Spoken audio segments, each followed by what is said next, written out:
Hello and welcome to How Did This Not Get Made? This is the podcast all about the movies you never saw, the scripts that were never filmed, and the ideas that never even made it to the page.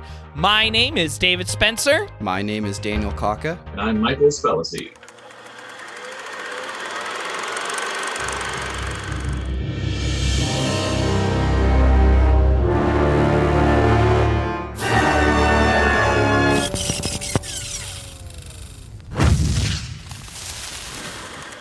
Welcome to the show, Michael. Pleasure to be here. We have you on because we're talking about DC again. They keep trying to make every DC movie over and over and over again, which means there's so many unmade scripts in the wake.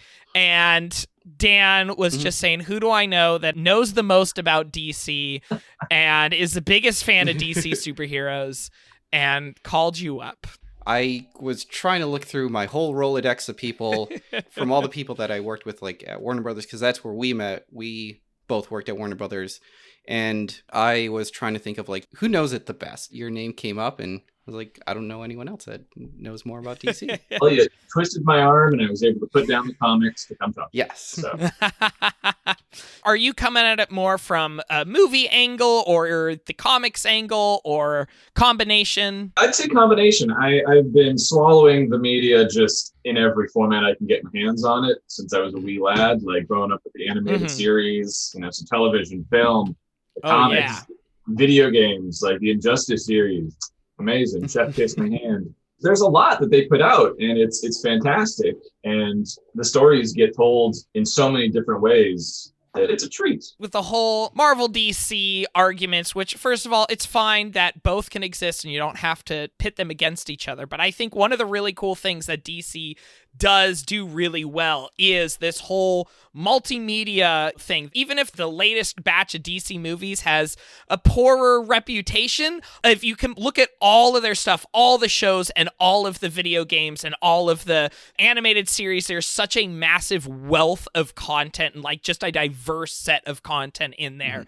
I'm not super into DC, but I can find something that I really, really love. Like, I mean, for example, I absolutely adore that Harley Quinn animated series. I think that is so good. So good. Legion of Doom used to stand for something. Top-tier evil.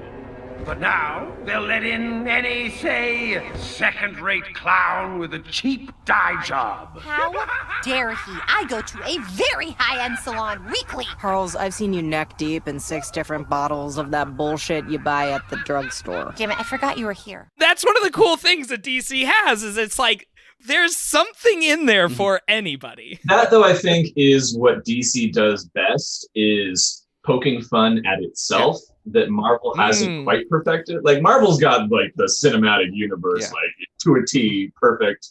No one doesn't know what that is at this point. You can't not know about Marvel. Whereas DC does such a great job. Like, I went into the movie theater a couple of years ago at work for Teen Titans Go to the Movies. Yeah. Okay. With a passion, did not care for Teen Titans Go. In my mind, this was like, you ruined the show that I like. I don't want to enjoy it. But I went in and it was a movie about just dumping all over the DC universe, poking fun at everything they've ever made. And I was in hysterics. It was so good. I was mad at how good it was. DC pokes fun at itself. It's perfection. I love it. Yeah. Well, I think part of that is like because DC has the iconic superheroes and stuff where I feel like DC's characters, especially, Superman and Batman, they're kind of like the emblem of what we think of as a superhero. When you think of a superhero, you think of Superman. And I think the fact that DC, their characters are the ones that built the tropes, it gives it a different recipe for self-parody. If Marvel was to do some sort of self-parody, people who aren't already Marvel fans aren't going to really get the joke that much. But I think anybody can watch Lego Batman and get the joke of what that movie is trying to do because everybody knows so much of who Batman is without reading any comic, without seeing any movie. It's just so much ingrained in our cultural unconscious. If I have to watch Thomas and Martha Wayne Die one more time. It's a staple. I feel so bad for any actor that's like, hey, guess what, bud? We decided to cast you in the latest Batman movie. And they go, yeah, this is going to be great for my career. Who am I playing? Thomas and Martha Wayne. Oh. We did an episode on Darren Aronofsky's Batman. And of course, the entire time I'm like, where's the pearls? When are we going to have her lose the pearls? And the pearls. Well, we should probably start getting into the story of what we are talking about today. And Dan, which unmade DC property are we talking about today? So we are talking about the Justice League, but we are not talking about the Zack Snyder one because as of you listening to this, it is actually out there and it has been made. But we're going to go through that journey later on. What we're going to do is we're going to back it up just a little bit more. And we're going to talk about George Miller's Justice League. George Miller, you may know from the Mad Max series or Happy Feet. Or different films. We're going to talk about the Justice League, and we're going to give it the same treatment that we did with Superman and Batman before, and really just any superhero that we cover, because it's really not just about the movie that it's going into or the production leading into the movie, because there's so much lore. There's so much of a story and a rich history behind all of that. So we're actually going to back it up even further to when the Justice League when it first began in the comics. Now, when we talk about the Justice League, we do need to mention that the first superhero ensemble was actually the Justice Society of America, which first appeared in 1940 in All-Star Comics #3. The crew didn't include any of the big hitters such as Superman, Batman, Wonder Woman, or Aquaman. The original members were Dr. Fate, Hourman, Spectra, Sandman, Atom, Flash, that's the one with Jay Garrick, Green Lantern, that's the Alan Scott one, and Hawkman. The idea came from editor Sheldon Mayer and writer Gardner Fox, who has been mainly credited for creating the Justice League eventually, but he was also known for creating Sandman, The Flash, and Hawkman. The ensemble was to feature lesser-known heroes and to help introduce new ones. A lot of the times it wasn't even the team story, but oftentimes a series of short individual stories crammed together into one book. If you actually read All-Star Comics #3, you will notice that the storyline is not actually just a team battle, but instead it's just a bunch of these superheroes sitting around this round table as they all tell their stories of them being a superhero in their own time. In fact, the major superheroes, if they had their own comic book series, oftentimes they would join the Justice Society as like an honorary member. If they decided to come in, they weren't like the head of it, kind of like with Superman when he comes in. In the 1950s, we started to see a shift in the public interest, at least when it comes to comic books. In the Golden Age, a lot of the comics reflected what was going on in World War II. Hell, we even had Superman fighting with world leaders and even punching Hitler in the face. But in the 50s, sales were decreasing once the war was over, and readers were now interested in science fiction. This would launch the Silver Age of comics, and around this time we got a lot of authors who would run wild with their stories and character origins. We see this specifically with The Flash, when writer Julius Schwartz created Barry Allen's origin story about him getting doused in chemicals and getting struck by lightning. For Jay Garrick Flash, he gained his powers by accidentally breathing in hard water vapors. I don't fully understand what that means. Do you understand that backstory? The thing with some of the earlier comics is the origins were very, very silly, to the point where they're like, well, we can't do the same things we've already done. We got to mix it up. Well, what haven't we done? A lot of the writers treated it as, who cares? They have powers. Just roll with the punches. They have powers now. Who cares how? And then later writers would revamp those origin stories and make them more interesting. I think I heard that in the Marvel side, that's the reason they brought in mutants, is just so that way they could have a whole bunch of people get powers and not really explain why. They're like, they're all mutants. That's pretty funny. Don't have to do an origin story anymore. Well, I know like the early origins of Batman, they're just like, guy dresses like a bat and he fights crime. We don't really need to know that he is a good guy or the reason why he's doing any of this. He's like, just who cares? Go out and fight crime. It's just that fun. Yeah. Oh, we even saw a new origin story for Green Lantern. In the 1940s, Alan Scott, he gets his powers from a mystical flame, which originated from a meteor, which is now contained in a lantern. In the Silver Age, we see Hal Jordan, who gets the ring from the Guardians of the Not Universe. to be confused. Sounds The a Guardians little familiar. of the Galaxy. I have to tell people on a regular basis are separate entities. And how many Captain Marvels exist amongst all the comics? Oh God, there's at least 4. I think. Shazam, Miss Marvel. There's like 2 Captain Marvels in Marvel. There was a time where she just went by Carol Danvers, and that was it. Like, she didn't even have a superhero name. She was like, that's just Carol. You will notice that as I'm going through these, it kind of feels like The Simpsons, where like DC did it first. We'll see a lot of that here. Hold on, Dan, are you telling me Wade Wilson, the Deadpool character, might be based on Slade Wilson, the Deathstroke character? That was an accident? People joke about who did it first. Like, it was the same writers bouncing back and forth. They didn't.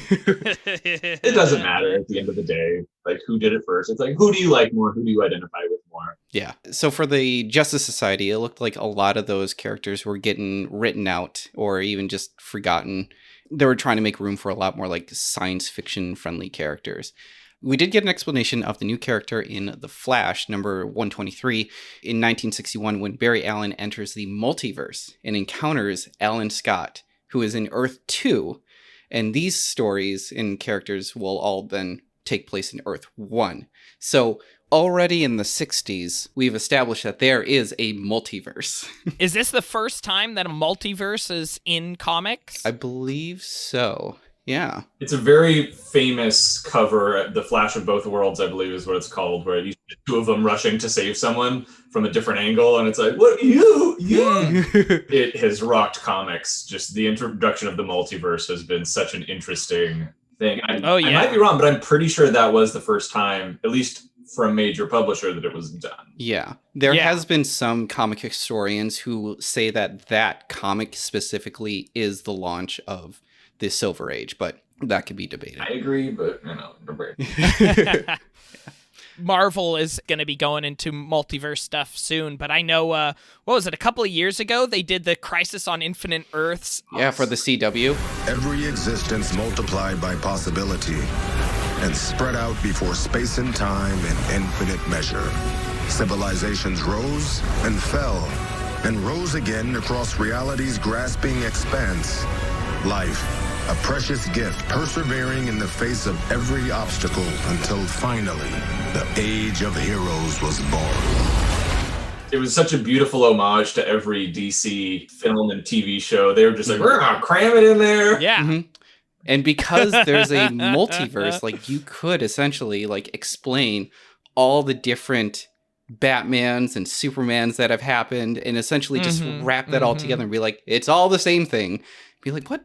You're just starting new stuff. But I mean, the comics did it, so there's a reset every like 5 to 10 years. The Justice League of America, they first appeared in The Brave and the Bold, issue number 28, which was published in March of 1960. The Brave and the Bold series was created to experiment with stories and characters. It was a way to hang on to popular characters from the Golden Era and a way to introduce new characters and premises while still being in the same collection. Editor Julia Schwartz gave the assignment to Justice Society creator Gardner Fox to put together the team and the comic. Fox was inspired by baseball leagues to create the name the Justice League. When the team was first introduced, he didn't have an origin as to why they were a team, they just were.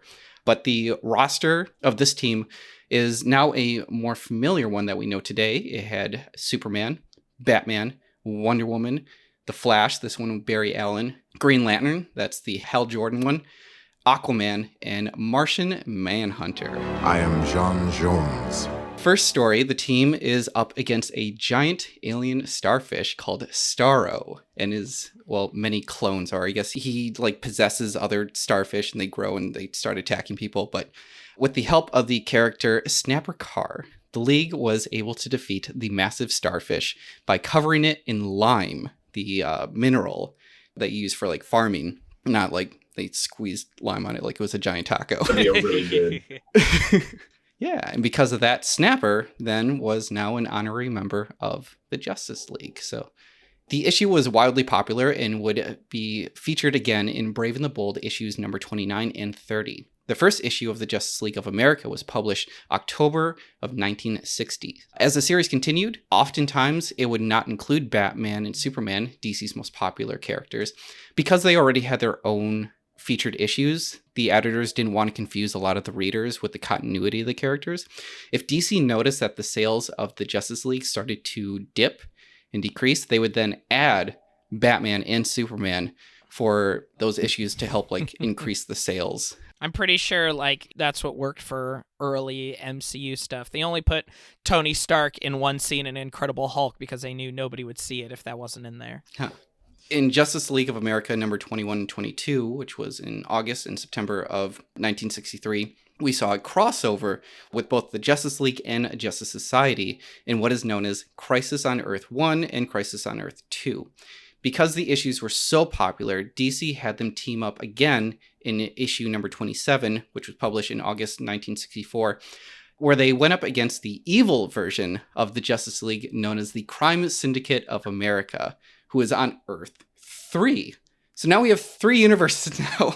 That's a villain I want in the movies. The Crime Syndicate. They're so good. Over the years, Fox removed Wonder Woman from the main lineup, but introduced new characters into the mix like Black Canary, Green Arrow, and Zatanna. In 1968, with the release of issue 65, Fox passed the mantle onto Dennis O'Neil and artist Dick Dillon. O'Neil took into consideration that Superman was becoming more popular under Mort Wesinger's authorship and found ways to weave the timelines together since Superman was battling more in space than on Earth. During his run, in issue number 69, he removed Wonder Woman from the main lineup. In issue number 71, which was in May of 1969, Death Orbit, he removed the character Martian Manhunter by having him reunite with his race. Soon after, his individual comic series was discontinued due to poor sales. Poor Martian Manhunter. They tried to like force him in as like he's the leader of the Justice League, like he's the head honcho, and every time he just gets like... So with Martian Manhunter, like a good writer knows that like you're not going to succeed with a solo Martian Manhunter story. Yeah. People just don't identify with the Green Man. And don't take it personally, Sean. He doesn't trust anyone. A wise policy. Martian Manhunter is the heart and soul of the Justice League. So if you're making a good Justice League story, like put him in there. You need that outsider perspective. He's a great character, and we love to see him, especially as a foil to Superman. Yeah. They say that in the comics multiple times. Like, we're both aliens, but people look at you as safe, and they look at me as scary because of the color of my skin. I like that theme. That's interesting. So we saw the development of Black Canary's power in her infamous Canary Cry. One of the biggest story contributions was when they had the Joker trick Snapper Carr to reveal the location of the Justice League's hidden base operations, which is in Happy Harbor. Because of this, in issue number 78, which was in December of 1969, the League relocated to an old satellite and made it their new base of operations, where they saw an inclusion of the Elongated Man, Red Tornado, Hawk Girl, Zatanna again. I guess. Yeah. Well, so Zatanna is the last name, and her father is also a magician. Oh, okay. So that makes sense. And then Firestorm, with the occasional appearances of Wonder Woman. O'Neil then continued the series until issue number 99, and the series would then be taken over by Len Wein. Len, he was in charge of the series from issue number 100 to 114, and throughout his run, he reintroduced the team's 7 soldiers, which added to the roster Crimson Avenger, Star Spangled Kid, Stripesy, Vigilant, Stuff the Chinatown Kid, which is the Vigilante's sidekick, Shiny Knight, TNT, because his name was Thomas N. Thomas, Dynamite, the Spider.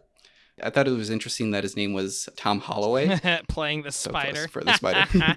And then there was the Wing as the unofficial 8th soldier. There was also the Spire, aka the Knight. And then there was Team Freedom, which brought along the Black Condor, Dollman, the Human Bomb, the Ray, Phantom Lady, and Uncle Sam. So I'm seeing a lot of like golden era type patriotic names in this. The Freedom Fighters are I will just spout just a quick little plug for the Batman the Brave and the Bold TV show, which if you ever get a chance, oh my God, it's gold. It's just Batman teaming up with random characters throughout the DC universe, and they do an episode called Cry Freedom Fighters, where Batman has to team up with Uncle Sam and the freedom fighters to stop an alien race from ruining voting day here in America. That's a vote against tyranny, son. Who's the grandpa in the goofy hat? That's Uncle Sam, the living embodiment of patriotism. And Plastic Man, who has no patriotism, has to learn about patriotism. Oh my god. Helping them overthrow basically space Nazis. And it's oh my gosh. It's exactly as campy and zany as you think, right? That's fantastic. It's like if G.I. Joe had superpowers. That's amazing. Like literally Uncle Sam's power comes from patriotism. To revive him, they have to get everyone on that planet to sing Yankee Doodle, even though they don't know the words to Yankee Doodle. Oh, Yankee Doodle went to town riding on a pony, stuck a feather in his cap and ate some rigatoni. And then at the very end, Obama's like, I want to thank you, Plastic Man, for helping us save Election Day. Oh my god. And he's like, I don't know who you are, but thanks. Oh wow. And this was not optioned into a 3-part movie. Right? Come on. So then in 1972, Len teamed up with Steve Englehart, who was currently working on the Avengers series at Marvel, and Jerry Conway to create the unofficial Avengers Justice League crossover. So Jerry Conway is significant in the comic book world for not only creating the characters The Punisher, Jason Todd, and Killer Croc, but he's also the man who's behind the infamous Gwen Stacy death in the Amazing Spider-Man series, the one where she gets her neck snapped and Green Goblin basically told Spider-Man there was nothing you could do to save her because of physics. Mm-hmm. So this story of the Avengers and the Justice League crossover, that can be found in 3 separate issues. You can find it in Marvel's Amazing Adventures number 16, DC's Justice League of America number 103, and Marvel's Thor 207. So far, the Justice League has solely been in the comic books. And before I continue on that journey, I do want to touch on the Justice League in television. Now, from what we remember with Superman and Batman, both of them had their share of television shows and movies prior to the 60s. But for the League, the first appearance on screen has to be in 1973 Hanna-Barbera's animated series, The Super Friends, which was one of their Saturday morning cartoons. Although Super Friends was much more of a kid-friendly name, in the show they referred to themselves as the Justice League. When they first aired, the team consisted of Superman, Batman and Robin, because they always came together now, Wonder Woman, and Aquaman, with the Flash, Plastic Man, and Green Arrow occasionally appearing in a few episodes. And then the show introduced 3 sidekicks. There was Wendy Harris, Marvin White, and Wonder Dog. The show ran for 16 episodes before it got canceled. The show then came back in 1977 with the unforgettable title, The All-New Super Friends Hour. This version did not include the trio of Wendy, Marvin, and Wonder Dog. Instead, they introduced the Wonder Twins, Zahn and Jaina, accompanied with their pet monkey, Gleek. The show was split into 4 segments. The first was a team-up story between 2 heroes. The second featured the Wonder Twins. The third featured the whole team, and the fourth would be another team-up with one of the main heroes with another DC guest hero, which was usually lesser known. In between the segments, there would be short PSAs, much like with G.I. Joe, but every once in a while, you'd see a fun segment which would teach kids things like arts and crafts and even magic. I think there's a weird one where like Aquaman is showing like how to make a coin disappear. This is just what I need for today's magic trick. The trick's called the disappearing coin illusion. And I'll be right back to tell you how it's done. Close-up magic with Aquaman. Perfect. Yeah, I would watch that. You did what you wanted it. Till you got if it. Jason Momoa did that, he'd be like, hey, Aquaman, here, let me show you a trick. In 1978, the show was reworked into 2 shows, and the first reverting back to the original name, Super Friends, and would follow with the adventures of the original cast with the addition of the Flash, Green Lantern, and Hawkman. And the 3 created characters for the show, Black Vulcan, Apache Chief, and Samurai. which then left out the Wonder Twins. Now, that's the animated series of Super Friends that gets, like, referenced and parodied a ton, right? Yeah. Oh, yeah. Super Friends is what we're called, but really that is bogus. At best we say we're work colleagues, no matter how you coach us. There's really only 3 of you, the rest of us are tokens. Robots, fish, and aliens, a female hocus pocus. The second part of it was called The Challenge of the Super Friends, which introduced the Legion of Doom. Deep within a bleak and dismal swamp, hidden beneath its murky waters, lies the headquarters of the most sinister villains of all time. A Legion of Doom. Which consisted of Lex Luthor, the Riddler, Toyman, Brainiac, Bizarro, Captain Cold, Gorilla Grodd, Sinestro, the Scarecrow, and more. Meanwhile, at the Legion of Doom. In 1979, the show changed again and was renamed to the world's greatest Super Friends. It's the world's greatest Super Friends. With the return of the Wonder Twins. Man, this show has gone through so many ups and downs, and it's hard to consider it as like this ongoing show that went on to, I think, the 80s. It lasted for like over a decade, but it was like, you're canceled, but then you're rebooted, but then you're canceled, but then we're going to rework some stuff, and you're canceled, and you're coming back.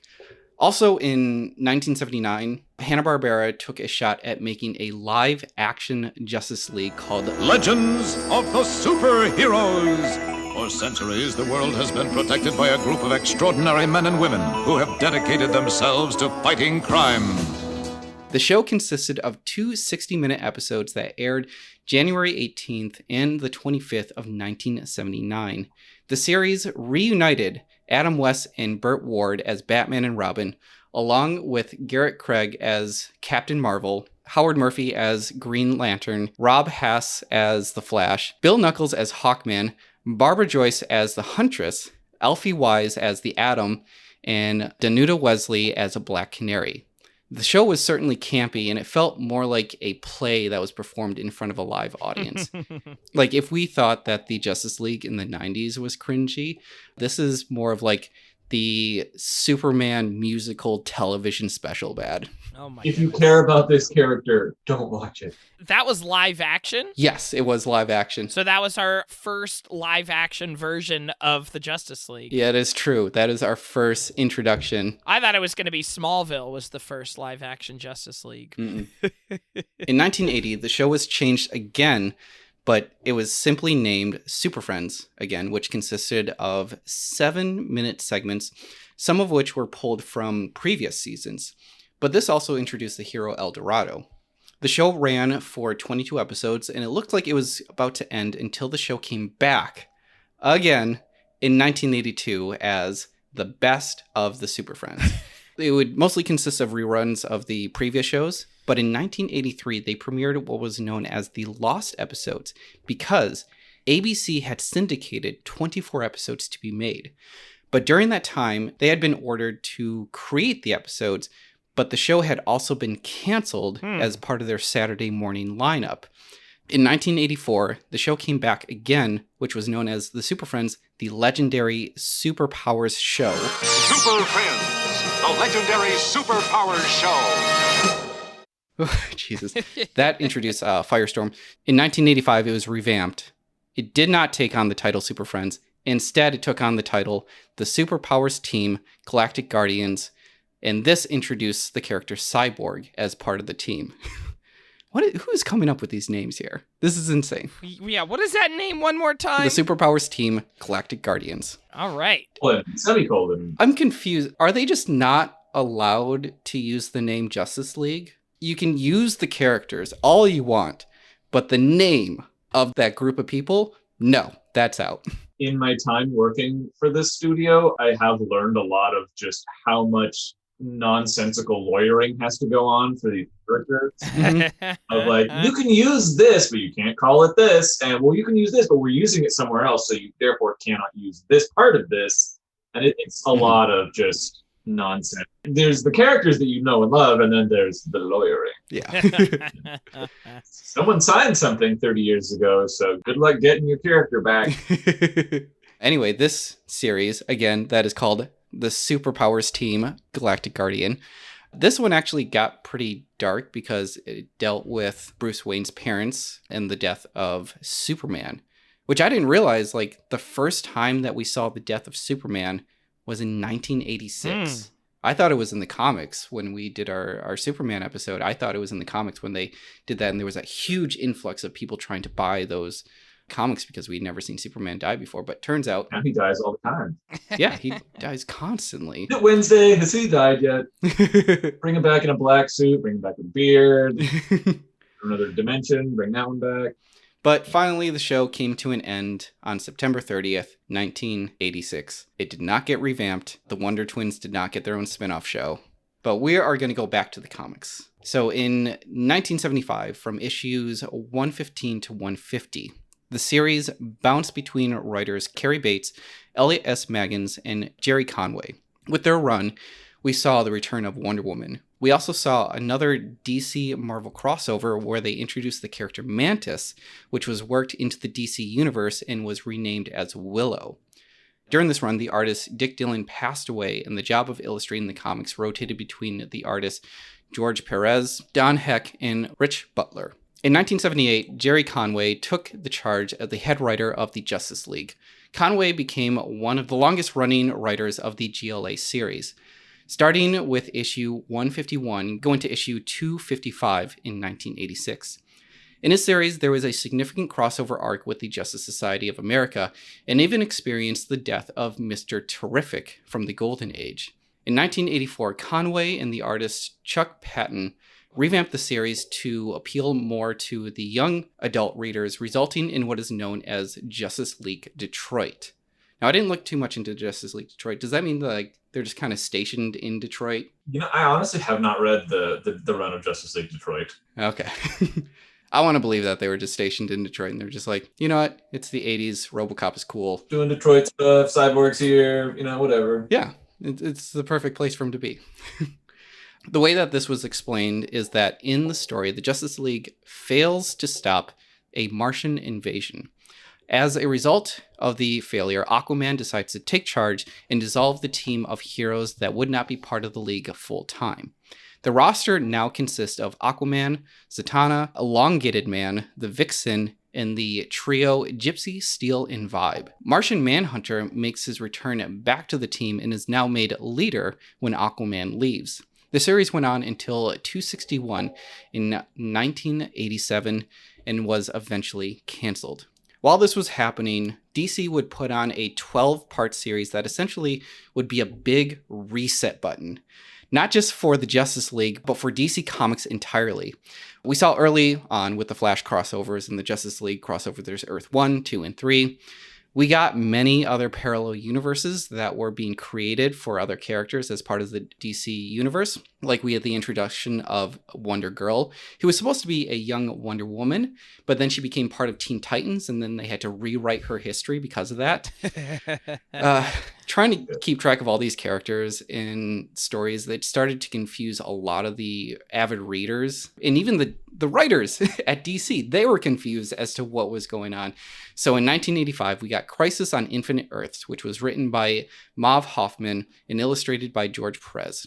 We're not going to dive too much into the story, but all you need to know is that all of the Earths in the parallel universes eventually get destroyed, and DC gets to start over. There's a big old reset button.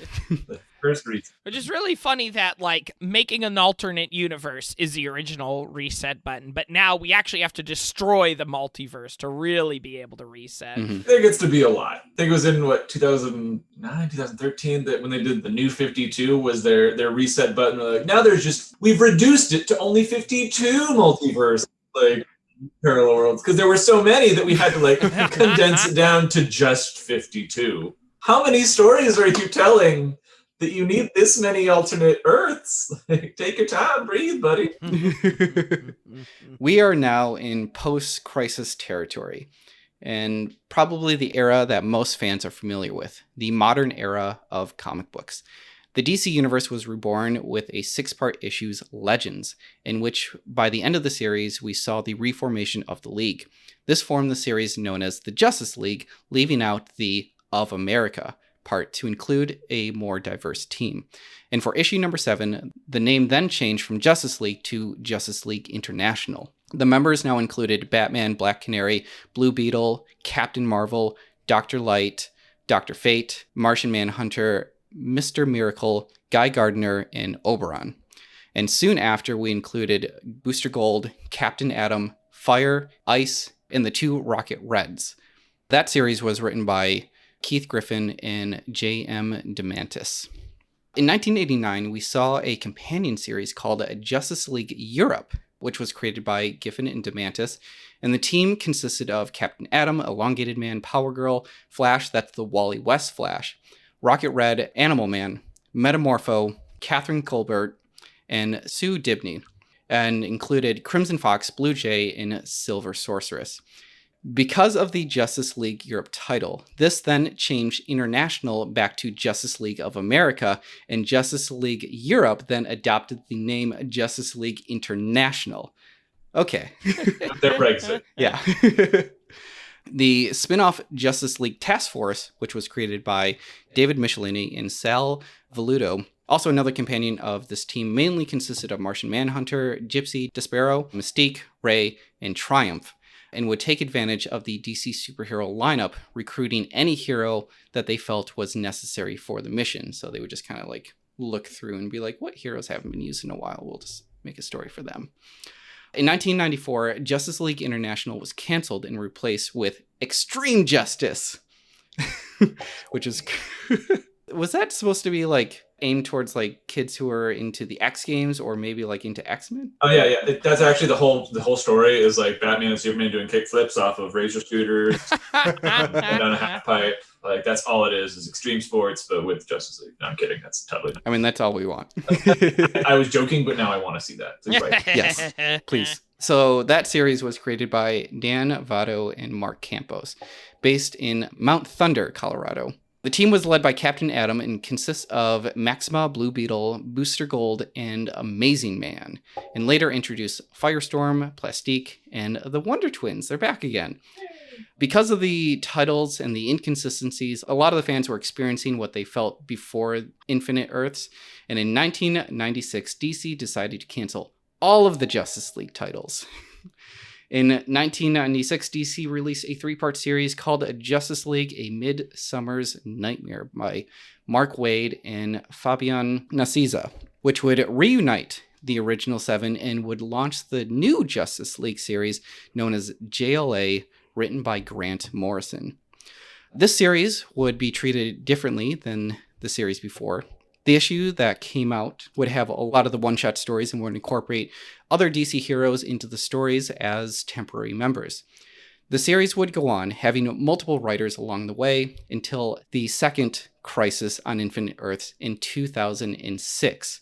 And this would reboot the Justice League of America Volume 2. So yeah, you were right. Like every 5-10 years, they're just like, all right, we went too far, reset button. Everyone come together. We're all going to huddle together. We're doing this again. What lessons did we learn? Who cares? Let's do it again. I've learned nothing. The same thing. In 1997, there was another live action version called Justice League of America. I'm working at the Meteorological Institute and have a little accident, turn into ice, and suddenly I'm part of the Justice League. It's quite a career change. We all need heroes in our lives. Sometimes we find them in the most unlikely places. A failed pilot that was reworked into an 86-minute made-for-TV movie. The team consisted of Green Lantern, the Atom, Ice, Fire, the Flash, and the first ever live-action interpretation of Martian Manhunter. I am John Jones, leader of the Justice League. As you can see, we met before. David, I want you to look up what Martian Manhunter looks like in this series. 1997 Martian Manhunter. In this film, they fight the evil weatherman, Dr. Eno. The pilot was poorly received, and the story was full of plot holes, and the costumes. Am I looking at the one with like the enormous brow? Yeah, this massive green head. It kind of looks like this foam head that they just like right on top of his head. Yeah. Looks like he's about to recruit the Power Rangers. The funny thing is, I'm looking at the other things here, and all of the other characters, like, their masks are, like, jutting forward as well. Like, I'm looking at this picture of the Flash that's got the same thing going on. Here, I'll share my screen if you want to see what I'm looking at. Look at the Flash here, has got the same thing. This Blue Lantern guy, I'm not sure who this guy is. That's Green Lantern, just the color scheme is off. It looks like Martian Manhunter is being played by Marlon Brando. Yeah.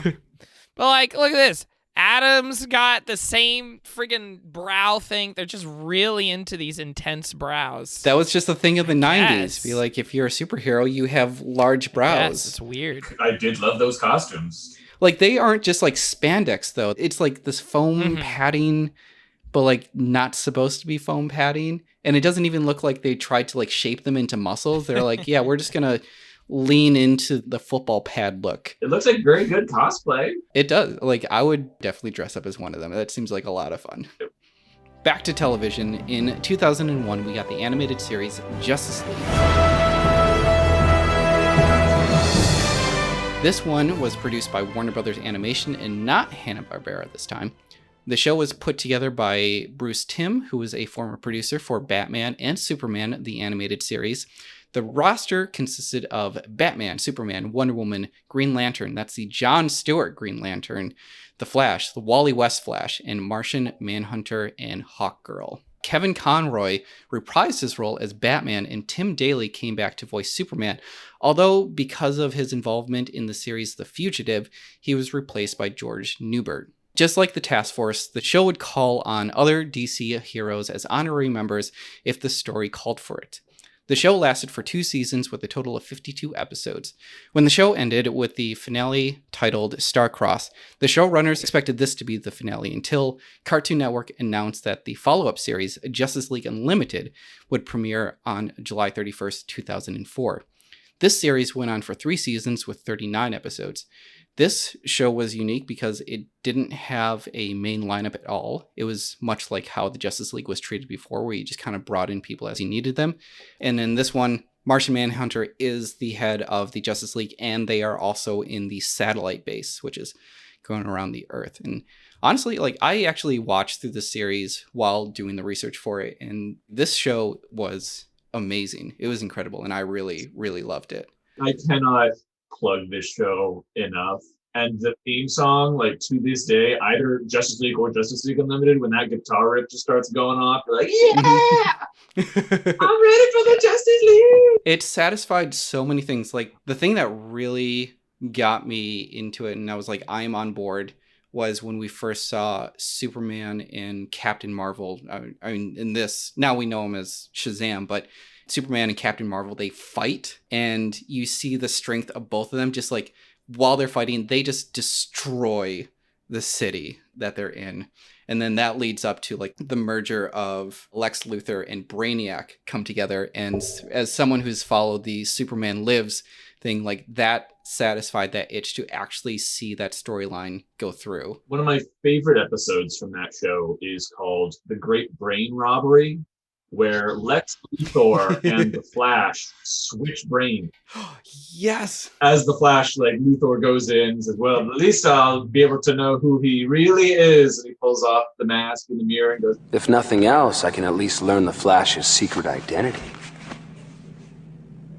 I have no idea who this is. And then meanwhile, the Flash is stuck in Luthor's body without powers in the Legion of Doom and, like, panics, runs to the bathroom, is like, get it together. And then he comes out. He's like, I don't know what I'm going to do.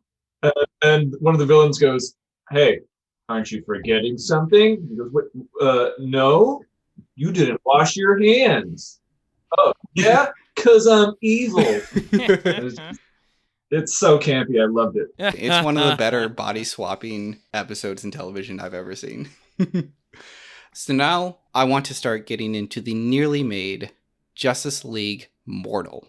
So in 2007, Warner Brothers announced that there would be a Justice League movie that was greenlit to be made and would be written by husband and wife writing partners Kieran and Michelle Mulroney. They went on to write Paperman, which is a superhero movie which involved Ryan Reynolds. When the world is in peril, when evil surrounds you. When danger is lurking, what do you call? Captain Excellent! If you're going to go through like regrettable superheroes, I know that Ryan Reynolds gets a lot of shit for being Green Lantern. Look him up in Paperman. I think that's far worse, but no one knows him as Paperman though. This duo also wrote Sherlock Holmes, A Game of Shadows, and the rebooted Power Rangers movie. And they actually helped write a draft of Geostorm, although they were uncredited in that film. As for a director, WB's first choice was Jason Reitman, who is recently known for doing Thank You for Smoking and Juno, which is such an interesting, like a big blockbuster movie. And they're like, yeah, we're going to get the guy who does independent films. Also consider at this time that this is when they were working on Batman Year One, or it was like just after Batman Year One, and they let go of Darren Aronofsky, another independent director who they considered. And it seems like DC, they were really scared to go and get independent directors to do this. And now we're actually seeing the success of that decision in the Marvel universe, especially with like Taika Waititi, who took on a Thor movie and made one of the best Marvel movies ever. But yeah, that's so interesting that they almost went with Reitman. So Reitman actually turned down the role because he was more focused on doing independent filmmaking and didn't really want to deal with blockbusters. Soon after, WB looked at the Mad Max director, George Miller. He did the Twilight Zone movie, which I had no idea that he did. Not the remake of it, but the original, The Witches of Eastwick. He did Babe, Pig in the City, and of course, Happy Feet. As for the cast, it would consist of Adam Brody as the Flash, Armie Hammer, yes, the real-life cannibal, Armie Hammer as Batman. Okay. Common was supposed to play Green Lantern. Okay. DJ Cortana was going to be Superman. Megan Gale was going to play Wonder Woman. Hugh Keys Bryn was going to be Martian Manhunter. Now, you might not recognize him at first, but he was the big bad in Mad Max. I am your redeemer. It is by my hand you will rise from the ashes of this world. Santiago Cabrera was going to play Aquaman. Oh. You said Santiago Cabrera. That was the guy from Heroes, right? Yes, it is. And Zoe Kaysen as Iris Allen. On the villain side, we had Jay Baruchel. He was going to play Maxwell Lord. Oh. And then Teresa Palmer was going to be Talia al Ghul. Now, Jay Baruchel as Maxwell Lord would have been really interesting. Because, like, already looking at him now, he looks really young. Yeah. And considering that this was going to be made in around 2006, 2007, I don't know if I could have really believed him as Maxwell Lord, especially since we recently got Maxwell Lord in the Wonder Woman movie, who was played by Pedro Pascal. Phenomenally. Easily the best part of that whole movie is... Say what you will about the film, like, but he brought it to the table. This is the only Marvel DC crossover I want to see is Pedro Pascal's Maxwell Lord and Justin Hammer from Iron Man 2, just pulling some scheme together. I want to see those two characters in a movie. I mean, DC's done this before when they casted Jesse Eisenberg as Lex Luthor.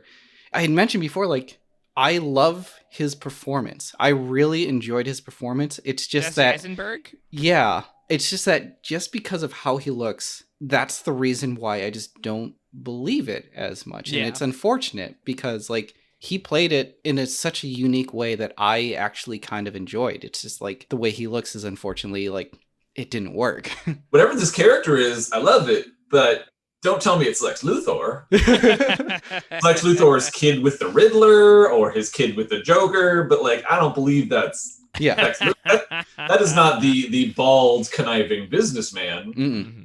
Yeah, if he was like his like shitty teenage kid, like that'd be great. They should have just done the same casting as Harley Quinn and done Giancarlo Esposito.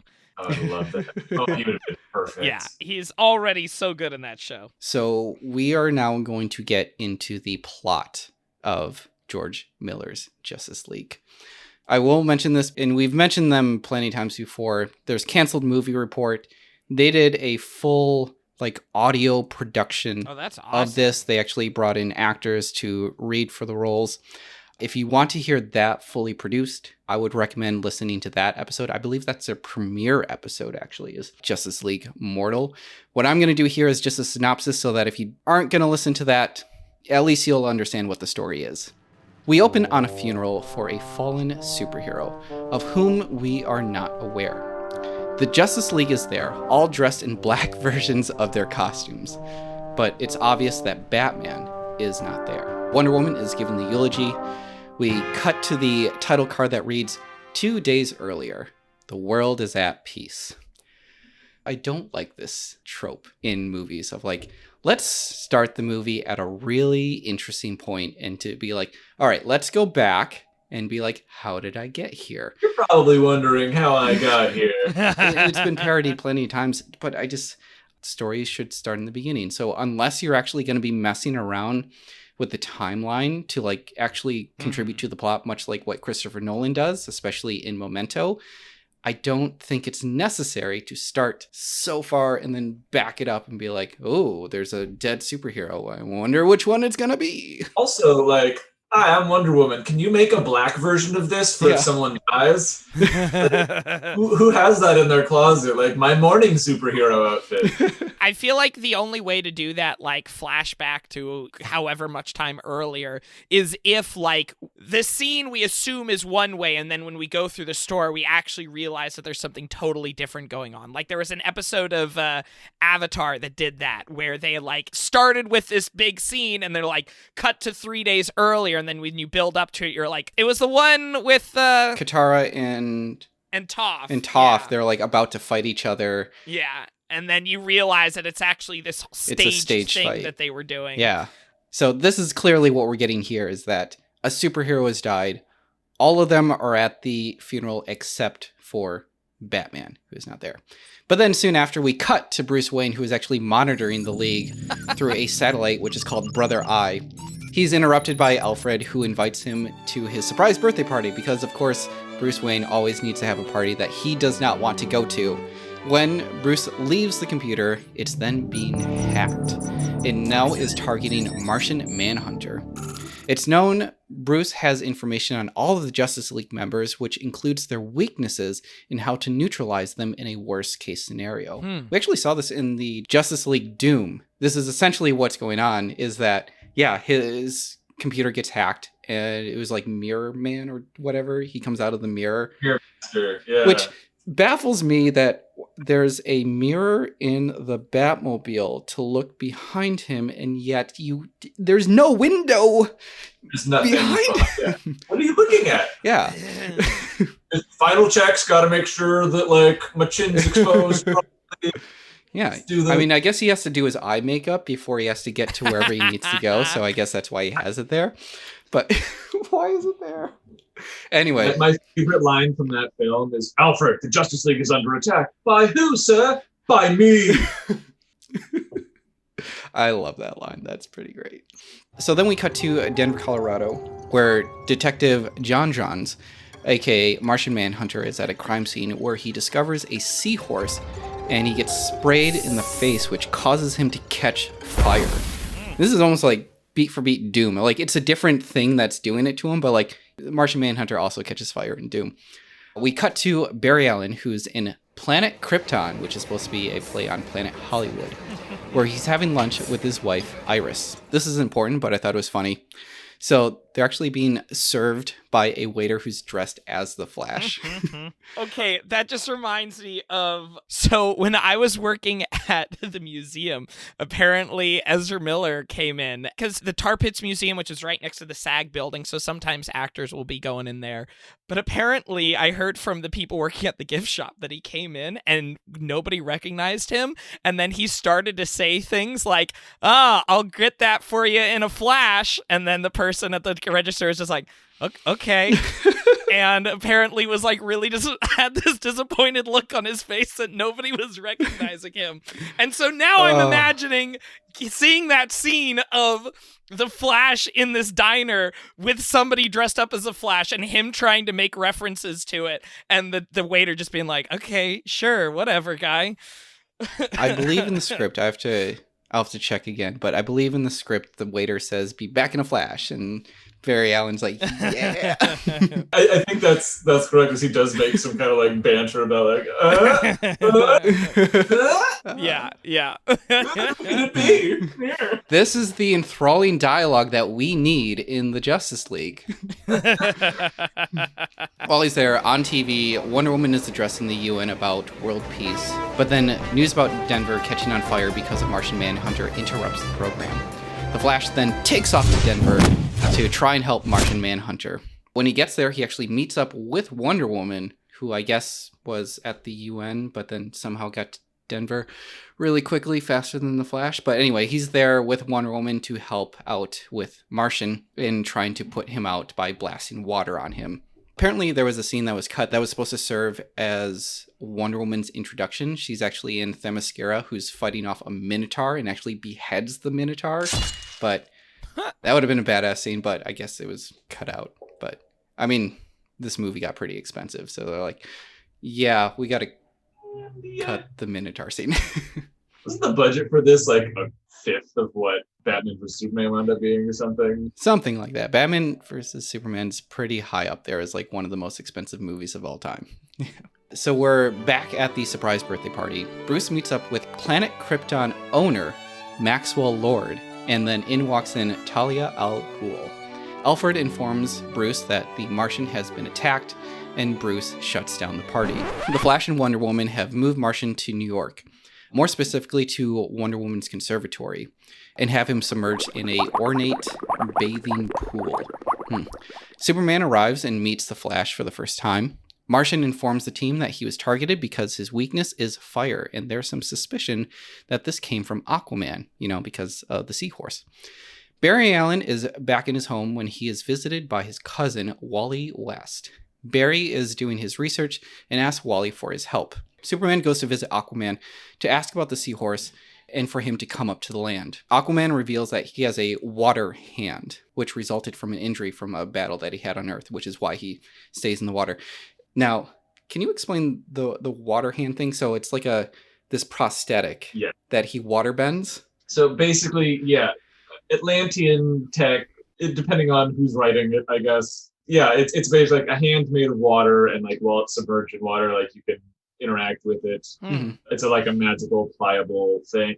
Some writers are just like, you know what? He has a hook. He has a hook for a hand. Yeah. He has a hook for a hand, or it's a grappling hook, whatever. The water hand is very rarely done. Yeah. But for this movie, yes, it's a magical hand made of magical water that even while submerged in water, you can like move whatever the writing wants it to be. It's interesting. It is then revealed that the people who were behind this attack specifically was Maxwell Lord and Talia al Ghul.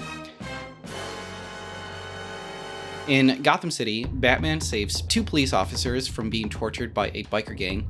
One of the gang members gets away and Batman follows him. The gang member then transforms into a heavily armored cybernetic robot known as an OMAC, which refers to Jack Kirby's one-man army corps, or the Omni Mind and Community, which was originally Observational Metahuman Activity Construct. I don't know which one it's actually referring to, but those were the acronyms that came up that it might refer to. Typically, OMAC is one-man army corps. But yeah, Maxwell Lord, who is watching this, he orders the OMAC to shut down. But before doing so, OMAC has beaten down Batman to the point where he needs a nanotech spine collar to help with his injuries. When he gets back home, he tries to access Brother Eye, the satellite that monitors the Justice League, but is denied. In the next scene, we are now introduced to the Green Lantern. This is page 38, almost 40 minutes into the movie. This is where we finally get to see Green Lantern. Anyway, we are in New York, where architect John Stewart is working in his office. While working on a green energy construction project, which is kind of confusing. Like, is he trying to do like renewable energy, or is he trying to like infuse his green energy into renewable energy? But like he works in construct, like he builds buildings. Anyway, while he's working on that project, he bites down on his pencil, which causes something to shoot into his mouth, causing him to go blind and losing control of his ring, and destroys his office. Wait, it just happens to be the pencil that he bites into? It was like a little projectile that was in the pencil, like a little nanobot that was in there. They're like, but if he never bit his pencil, it just seems like a really weird trigger to build your sabotage around. He has to bite this pencil for this whole thing to go off. The whole plan comes down to the fact that Jon Stewart needs to not only just like have this pencil in his hand, but it all comes down to him actually like biting it. Like someone sat down in like the Legion of Doom and was like, okay, you hear me out. To get Green Lantern, pencil. It's like, okay, well, do we stab him with it? And it's like, got a spy scope from the building across the way. Like, come on, I want you to do it. I want you to do it. Do it. Do it. Do it. Just bite it. Just give it a little nibble. Come on. So yeah, that took down Jon Stewart. It was just a little nanobot that caused him to go blind.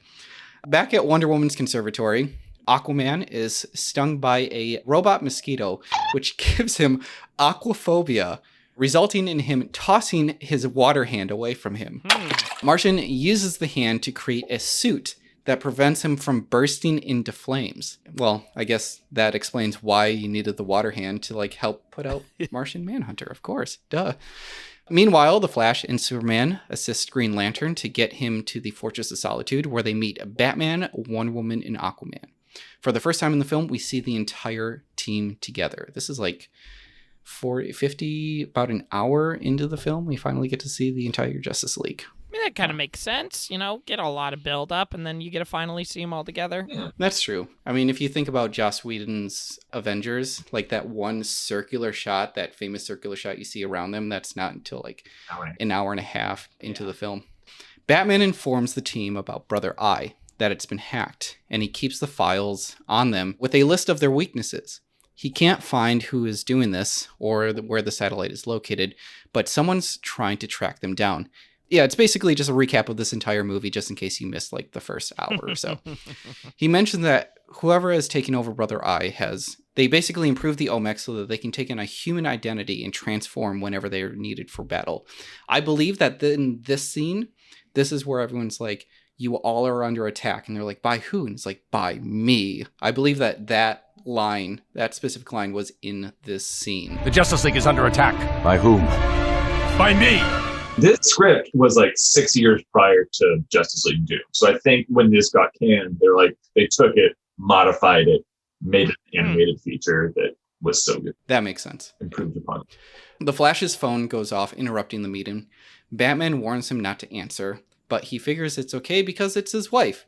When he answers the phone, a nanobot then goes into his ear, into his body, and attaches itself to his spine, causing the Flash to vibrate uncontrollably.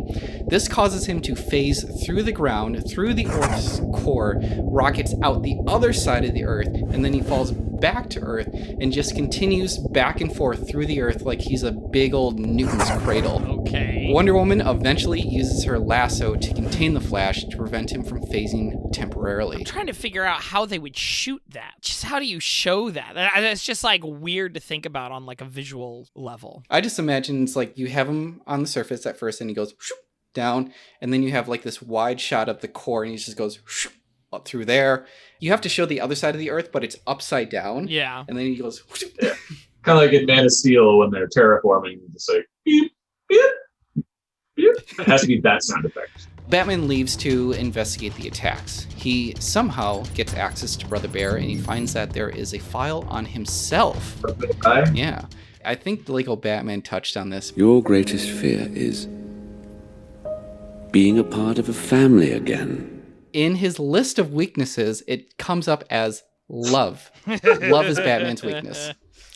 He then reminisces on his last night with Talia al Ghul and realizes that when they last kissed, she had put a nanoscope homing device into his mouth. Sure. Back in the Fortress of Solitude, where Manhunter, through telepathy, is using Green Lantern, who is still blind, to surgically remove the nanobot from the Flash's spine. They do the same with Aquaman, and now he no longer has aquaphobia. And lastly, Manhunter gives himself a laser dermabrasion using a mirror constructed by Green Lantern to stop himself from catching fire. And Aquaman gets his hand back, and now he uses that hand to then cure Green Lantern's sight and blindness. So they're like, oh, well, all our powers so conveniently work together that we can now fix each other. And now we're all back together. We're all super friends. Wonder Woman and the Flash are at planet Krypton, where the Flash is just going to town on a mountain of food because he needs so many calories. I always find it funny that the Flash is always constantly eating like a massive amount of food. I have this book called The Physics of Superheroes, and he actually broke down how many calories the Flash would need to eat in order for him just to simply survive and have that powers. And it was like an astronomical amount of burgers. It was like you have to eat something like 12,000 burgers in one day in order for you to survive as the Flash because of all the calories that he's burning. He actually brought that up to DC, and they're just like, you know what? He's just a kid that moves fast. We don't really need to focus in on that. They did an episode of like Young Justice where Wally West is like has to deliver an organ across the country. Power went out, so he has to run it there, and they have to give him like a special thing of snacks so he doesn't have to stop. He can just eat on the go, and it's like super high concentrated, like shrunken down sustenance. So it has like this one little bite has the sustenance of a rocket food or whatever. That's amazing. Such a hoop to jump through when you're writing that character that it's like, not magic powers, fuck it. Great, out of snacks. Dude, you are so running on fumes right now. Battle didn't help with that either. But forget the hunger, forget the freezing temp, forget the wind chill. Just go. He's just magic. He magically moves fast. That's the Speed Force. The Speed Force is whatever you need it to be. So Wally, who is his cousin, he shows up with a report on his research. So it turns out Wayne Enterprises, Solitron Amnicorp are the companies involved with the nanobots in the OMAC project. The project was experimenting on babies, hoping to make some kind of like mind-controlling superhuman. But the project mostly failed, killing the subjects in the process, all except for one, and his name was Jonah Wilkes. Turns out the baby that survived, he then changed his name to Maxwell Lord. Now, I actually looked into if Maxwell Lord's previous name was Jonah Wilkes, and it's not canon. They only made it up for the film. Meanwhile, Batman hunts down Talia to Maxwell Lord's hideout. After confronting her, she admits that she's not the one behind the attacks, which is when Maxwell Lord reveals that he's the one behind the attacks. Behind him is his henchmen, which are the 3 Transformer bikers, like the ones that Batman encountered prior. It's then that Maxwell Lord says that he's launching phase 1 of his plan. I thought phase 1 was taking down the Justice League and then taking over the world with OMAX, so that would be 2, I guess. But I guess that's just the prelude to phase 1, phase 1A, phase 1B. Yeah, because of this, phase 1 of this plan, there are people all around the world that are now transforming into OMAX. At the hideout, the League takes out the OMAX, attacking Batman. Wonder Woman demands to shut down Brother Eye and confronts Lord by calling him Jonah Wilkes, in which he freaks out. Suddenly, Wonder Woman is attacked by Superman. Also, Maxwell's nose starts to bleed as he's using his mind control abilities on Superman, which we definitely saw like the nose bleed. Mm-hmm. It's been a staple of his powers even in the comics. There's an epic battle scene between Wonder Woman and Superman. This scene, I believe, is what put the budget over the top. They go as far as fighting all the way to the moon. Oh, wow. And back. Superman ends up breaking Wonder Woman's wrist and somehow ends up in the Hudson River after she tries to electrocute him and breaks him out of Lord's spell. And who comes for her? Well, she's in the water, so Aquaman definitely comes for her. He comes to heal her and he goes back to Maxwell's hideout.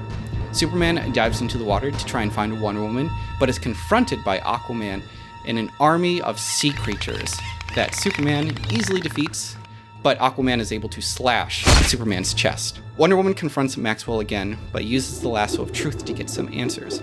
Maxwell reveals that the only way to stop this is to kill him, but Maxwell knows that Wonder Woman took an oath not to kill. Batman appears out of nowhere and snaps Lord's neck, which kills him, which is out of character for Batman. Yeah. Unless he's driving. That's like his whole thing. Even like Avatar: The Last Airbender, they're like, I took your bending. You can't do this anymore. But nope, they're just like, you dead.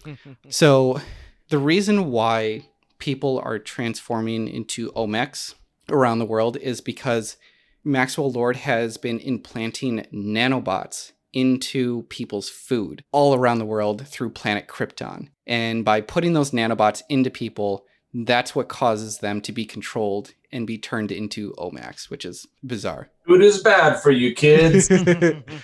So in a twist, Maxwell's mind jumps into a computer and then merges into Talia al Ghul.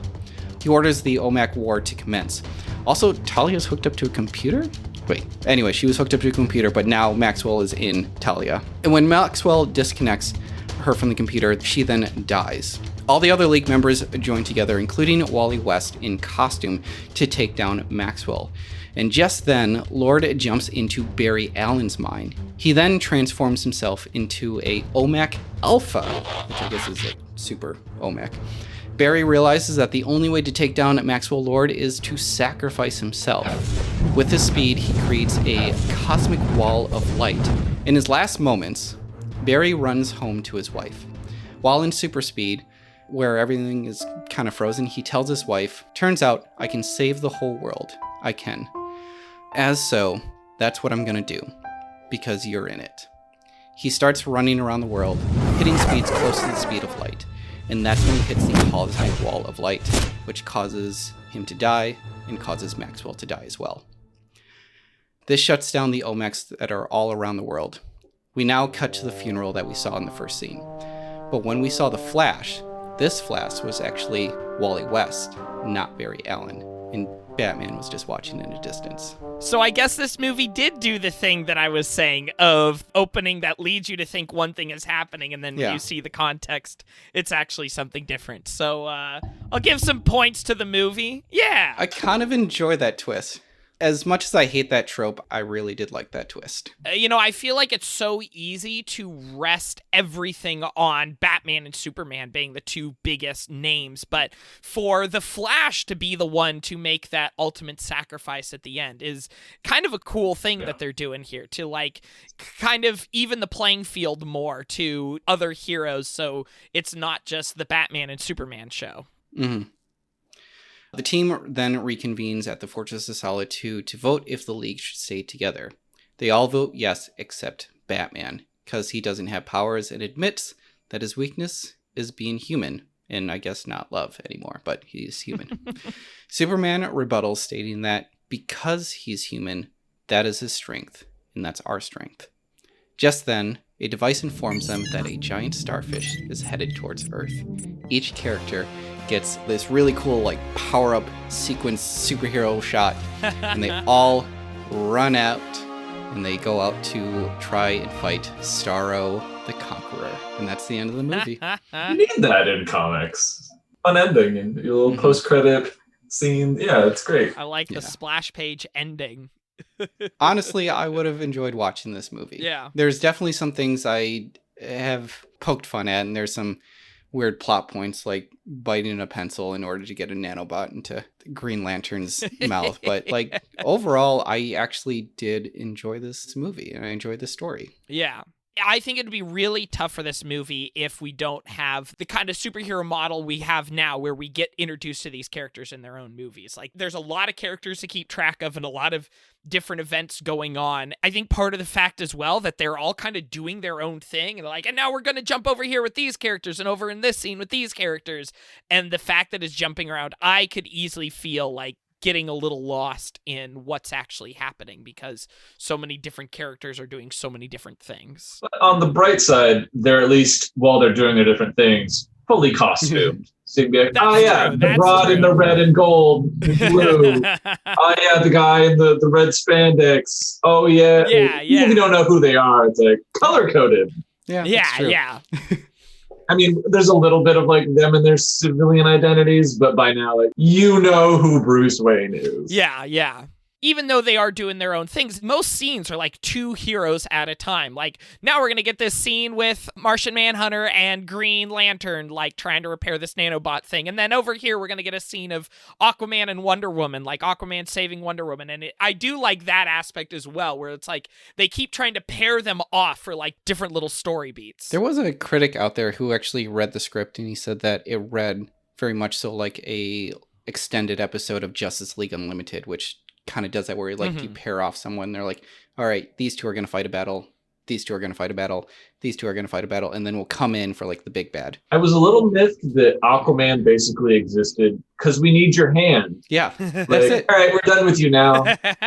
Even when he goes up against Superman, I didn't go into detail about this, but like he destroys all of those sea creatures, like demolishes them.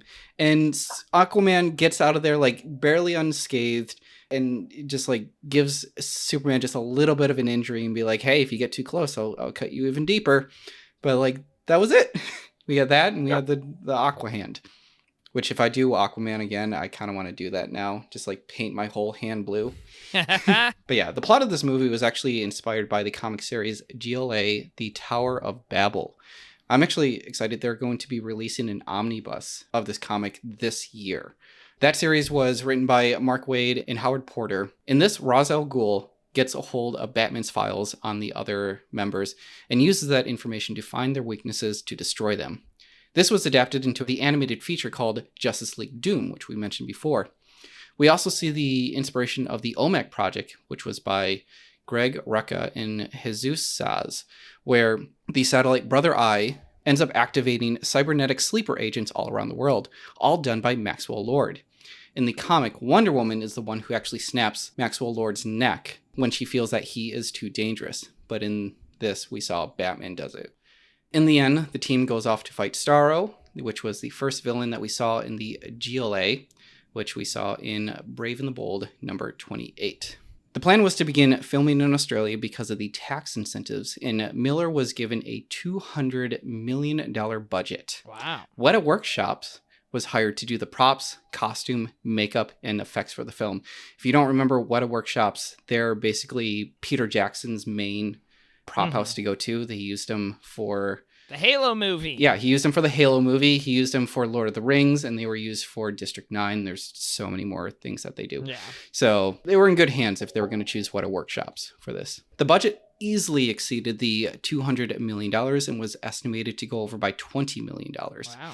Also, Australia denied Warner Brothers the 40% tax rebate because not enough Australians were involved with the project, even though Teresa Palmer, Megan Gale, Hugh Keysbreen, and George Miller are all Australian, and they're going to use an all-Australian crew. Should have made Captain Boomerang the big bad. Yeah. I think just because of the price tag, they're like, yeah, 40%, like how expensive could a movie be? Like $20 million? 200? Were they burned by somebody else? I mean, the reason for these tax incentives is to give work to people in Australia, but I think there's also a cultural thing as well of this can increase tourism. Look at what Lord of the Rings did for New Zealand. People associate New Zealand with Lord of the Rings, and I bet you that is a big reason that they would want to have these tax incentives to encourage studios to film there. But if you think about the biggest production in Australia before this would have been the Star Wars prequels, Attack of the Clones and Revenge of the Sith, and I don't think Phantom Menace, but I know Attack of the Clones and Revenge of the Sith were both produced mainly in Australia, and I wonder if after that they were like, no, we need more Australians if we're going to be giving out money to big Hollywood productions. We need more of an Australia thing if we're going to be giving out these massive tax rebates. I don't know. That's just a total conjecture guess, but that would be my theory. Yeah. I think just because they had that set percentage of we'll give 40% back, and then all of a sudden they're looking at the budget that's coming in, $220 million. Someone's coming in with that and be like, hey, now you have to pay 40% of that. And they're just like, we have to find some way just to get out of this. We don't have that money. We cannot pay that. So I think that's partly what's going on. Yeah. Also at this time, there was a writer's strike, which I know can mess up a lot of things, but I mean, that was just piling on to this shitstorm as to why this wasn't going to get made. So in a last-ditch effort, WB decided to move the production to Canada, but WB canceled the project just days before filming. Warner Brothers was starting to get hesitant to the beginning of the production, especially after the major success of The Dark Knight in 2008, and didn't want to create confusion with more than one Batman on the silver screen. There was also Iron Man that came out in 2008, showing the success of creating individual origin stories that would then lead up to a big ensemble movie like The Avengers. There was also talk about there being a follow-up to the Bryan Singer's Superman Returns that never came into fruition. Also, Smallville was experiencing some of their own success in their season. Yeah, because that would have been the time that Smallville was doing their own Justice League, right? Yeah. In a Den of Geek article, George Miller explains what happened. There was a writer strike. There was some legislation with the tax rebate to make it in Australia. It was the first film that came up, and there was a debate about whether it was Australian content, even though I was driving it. It didn't have to be Australian content, but Australian controlled. But there was a board that no longer exists that the government cobbled together from people who knew nothing about the film industry. And they voted, and they struck it down by one vote. We were all ready, and once that happened, the writer's strike happened, and it fell apart. If you want to, you can look up, there's actually concept art, there's some promo stills. They even have costume tests out there. Like, you can actually find a picture of Megan Gale wearing the Wonder Woman costume. That is the costume that is supposed to be in the film. I think you can actually see one of Armie Hammer as Batman as well. Adam Brody, he told MTV, it was kind of what you'd think. Without certain features, it was the first rough draft version. We were in Australia for some table reads and fittings and whatnot in a few weeks with George Miller and his camp, and it was a great experience. I don't regret a second of it, and I had a really good time, and a lot of positive things came out of that. There's even a cast photo, like I think they're all on these steps somewhere, but there's a cast photo of all of them together just before they start filming. Does it give that Dark Universe cast photo vibes? Yeah. And then we never heard of the Justice League on screen ever again. Yes. This is where I am going to stop for right now because we are going to pick up later in part 2. And the reason for this is because what we are going to dive into next is the journey from George Miller's Justice League, from that getting canceled to Warner Brothers still continuing on with the DC universe and still wanting to come out with a Justice League movie, which is a whole story in itself. Now, we are recording right now the 14th of March, and as of now, the Zack Snyder cut has not been released. We know nothing about it. So for right now, I want to do just a quick prediction of what we think is going to happen in the Zack Snyder cut, and then we're going to reconvene after watching the movie to see how accurate or how wrong we actually are. So I'm going to start off with you, Michael. What stories are we going to see in the Zack Snyder cut? I'm opinionated about this. I don't want to be over opinionated about this. Because, we saw Justice League. Yes. We saw the Justice League. We got Man of Steel. We got Batman versus Superman, which just was setting up so many things that, if this doesn't deliver on some of the setups that Batman versus Superman did, it kind of makes Batman versus Superman a way worse movie.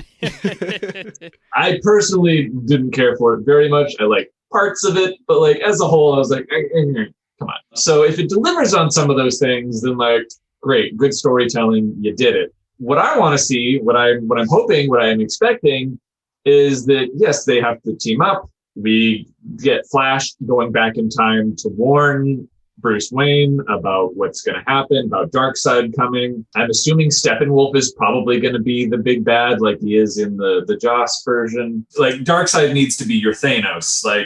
Hinting that he's coming, but he's not actually coming today. I look at Steppenwolf as kind of like Loki. Yeah, but Loki that we don't know about previously or care about. Yeah. And also has no personality. He's just scary force, not as scary as Darkseid, but I don't know. Yeah, I'm curious because in the Joss version, it's all we needed was Superman, and Superman could have soloed this, problem solved. Yeah. So Superman dies, comes back. I guess the Joker's in it now. It's a throwaway, just is aware of memes that have come out in the past year. I think he's going to be there kind of like how the Joker is in Arkham Knight, the video game, where the Joker is dead, but he keeps on appearing because the serum that's in Bruce Wayne just makes the Joker appear randomly to tell him that he's failing at all this. That's another thing I want explained is why does Batman have premonitions? Because we got that in Batman versus Superman. It's Batman now has the power to dream the future. Well, why? How? I would like that explained. I think Barry Allen's like messing with his brainwaves. Yeah, there's a lot of unanswered questions. I know we're not going to get this, but the initial teasers, posters for this movie, before it was even like really announced, was Unite the Seven. And then we got a movie and it was like 5.5. And I want the 7. Like, I don't think we're going to get Martian Manhunter too heavily, if at all. I want it. I want Green Lantern. Yeah. Like, the fact that we never got even like a tease of Green Lantern. It's like we never even tried.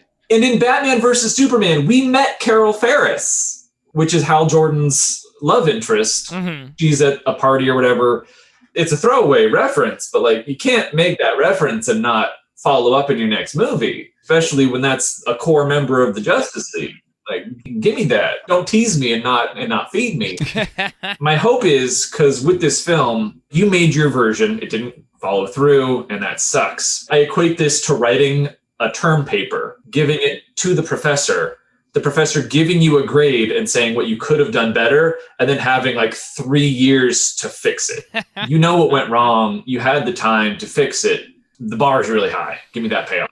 Yeah. I don't really have a whole lot of predictions because I got to be honest, in the DCEU, I've only seen Man of Steel and the 2 Wonder Woman movies, which was just because I saw Man of Steel, didn't really enjoy it, and then when I heard, based on other people's opinions on the others, I was like, these all sound like movies I'm not going to be very interested in. So rather than see them and have to have an opinion on those movies, I like saying that I haven't seen those movies, so I don't know, maybe they are actually good, but I don't actually have to have any discussions on whether or not those movies are any good. Yeah, you dodged a bullet.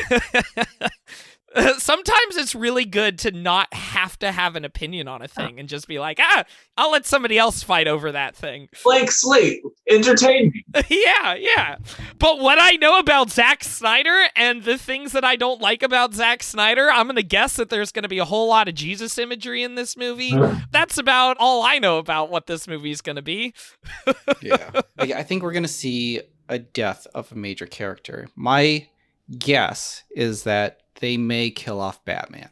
I know that outside of this, Ben Affleck has expressed like not wanting to play Batman anymore, just having a terrible experience going through that character.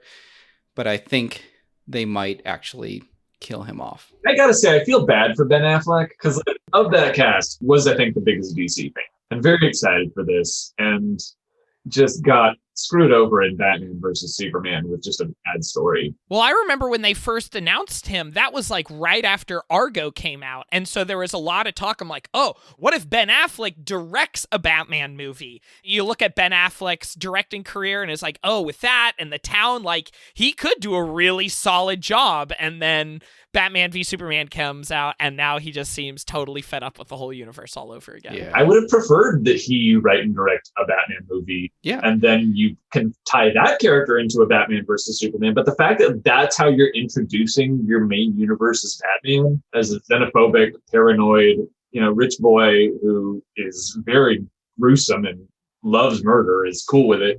I saw somebody tweet that like Ben Affleck has tried to rehabilitate his career 2 times and both times were ruined by him being in a superhero movie. He has his 90s Ben Affleck and then he's trying to change his career into something a little bit more serious and then Daredevil and it all gets ruined and then he's building it up again and now he's got an Oscar for Argo and then Batman v Superman and his career is back down again. Yeah. So he's going to try to build it up and then play some other superhero that completely tanks. Have we talked about the whole I Am Legend thing on this podcast? That sounds familiar. Can you go through that again? In I Am Legend, there is a billboard of a Batman vs. Superman logo. Like there's a billboard for like a Batman vs. Superman movie because I Am Legend is supposed to be kind of the near-ish future.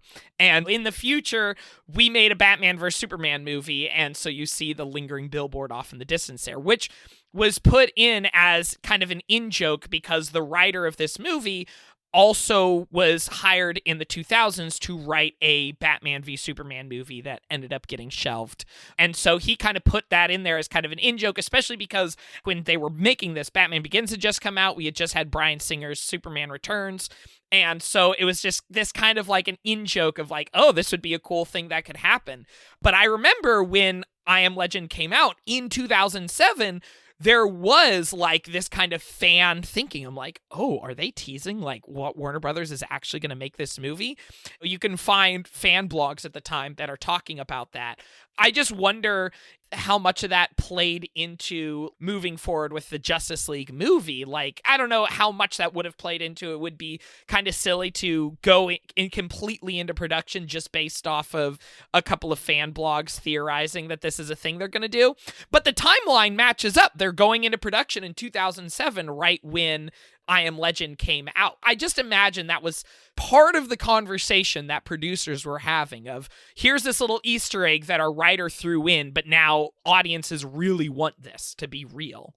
Almost like the way Deadpool got made. And there's something to be said, though, I think, about the power of the fans wanting something. But studios, sometimes you have to put aside your own ego or whatever have you and go, okay, well, what do the people want? Like, all right, if everyone wants a movie, that's the whole reason we're getting a Snyder cut. I hope it's good. It's also something we've seen, especially with, TV shows nowadays, is when you put that kind of power with the fans, they will sometimes come up with more creative ideas than you as a studio are putting out. And then they're disappointed when the finale comes out and you're like, oh shit, why didn't I think of that? That's a way better idea than what we wrote. I remember watching Community, and there was that episode where Abed has the dream and it's like a sitcom, and Fred Willard is playing Pierce. And someone had actually brought up the Reddit post where they're like, wouldn't it be really funny if they did a sitcom episode with Fred Willard as Pierce instead of Chevy Chase? And someone pointed it out, and they're like, they stole that idea. And be like, but they came up with a clever idea. I mean, that also ties into Donald Glover's connections to Miles Morales and Spider-Man. Yes. That all started because of the fan campaign to get Donald Glover cast as Peter Parker. My hope, because we know for sure, like the Snyder Cut, whatever it is, it's not canon. Interesting. But my last prediction, we're setting up this Flashpoint movie that's coming out. We've established it's coming. It's the Flash movie where, for those who don't know, the Flashpoint story is the Flash goes back in time to undo something. It's like saving his mom from being killed. And it changes history. It changes the timeline into a terrible new timeline where everything is slightly different. And from that, like sometimes that spans multiple new realities. So maybe this is one of those realities, like if things happen slightly differently. I'm curious to see if they choose to tie it in that way, where it's not canon, but it could have been. There's a lot they could do with this film. I will say Zack Snyder maybe is trying to be more clever in some of his movies than I think he's capable of, because he's set up some potential really cool Flashpointy things. Like, I, as a fan, want to see the Jeffrey Dean Morgan, Thomas Wayne become dark Batman. Ooh. Like, that would be a really cool casting for me. So there were things that he has set up that I'd like to see get paid off. And I really hope that this movie pays off those setups. Yeah. And if it doesn't, I'm going to be real upset. I mean, a part of me wonders how much they could possibly pay off in this movie that is something that we've already seen. They haven't remade an entire movie. Yeah, there's definitely some scenes added and some scenes reshot and reworked, but we've already seen what most of the scenes of this movie are going to be. And there's a part of me that just wonders if, like, you know, we just saw this happen with WandaVision, where it's like everybody had in their mind of what different things were going to happen in the finale, and it turns out it was none of it, and it was just still focused on this small character story, as opposed to introducing the multiverse, or introducing Doctor Strange, or introducing the Fantastic Four, or any of another of the other dozen fan theories that people had. Like, I feel like there's going to be a similar type of thing that happens with the Zack Snyder Justice League, where it's like, oh, we cut out some quips and we got some more cool shots, but I don't know how much the story is going to fundamentally change. Here is something that I'm somewhat hopeful for, and this is kind of teasing what we're going to get into in the next episode, and something that I guess knowing prior to will probably change your opinion. So the cinematographer of Justice League, Fabian Wagner, when he watched the movie, he estimated that about 10% of what was in that movie was shot for the original. So only 10% of that film was in the Joss Whedon version. Okay. Like I said, the bar is real high and the expectations are real low. So wow me. I'm ready to be wowed. And I hope that the money that they dumped into this is worth that payoff. I'm somewhat looking forward to it, but I think that's going to be it for part 1 of the Justice League. We will come back after we have watched the Snyder Cut and actually explain what happened within the studio that led up to essentially this moment that we're experiencing. All right. Get out your scalpels, boys. We're going to dissect the heck out of this thing. Yes. Well, thank you everybody so much for listening. Michael, do you have any place that people can find you if they want to find more of you on the internet? I'm on Facebook, which, you know, them old people's thing, but my memes are fire. We're diving into TikTok. We'll see what happens. All right. Well, if you want to find more episodes of this podcast, you can find our website, pipedreampodcasts.com, which also has Come On Fahuguapods, The Weird Alphabet, Escape from Walt Disney, and more. While you're there, you can find links to all of our social media pages. We are on Twitter at HDTNGM. We're on Instagram at How Did This Not Get Made. You can also send us your emails, notgetmade@gmail.com. Give us corrections, suggestions, and any of that wonderful goodness. Oh, and finally, we also have a Patreon page where you can support this podcast for just $2 a month. You get a special monthly bonus show about whatever random nonsense we want to talk about. And for $5 a month, you also get all of our notes and things. So that's going to go ahead and wrap us up. Thank you, Michael, for joining us. Thanks for having me. And thank you, everybody, for listening. Thank you. Everybody sing. Yankee Doodle went to town riding on a pony. Stuck a feather in his cap and ate some rigatoni. Yankee Doodle, don't hiccup. Yankee Doodle's daddy. Rewind the music to the start, 'cause everyone knows candy.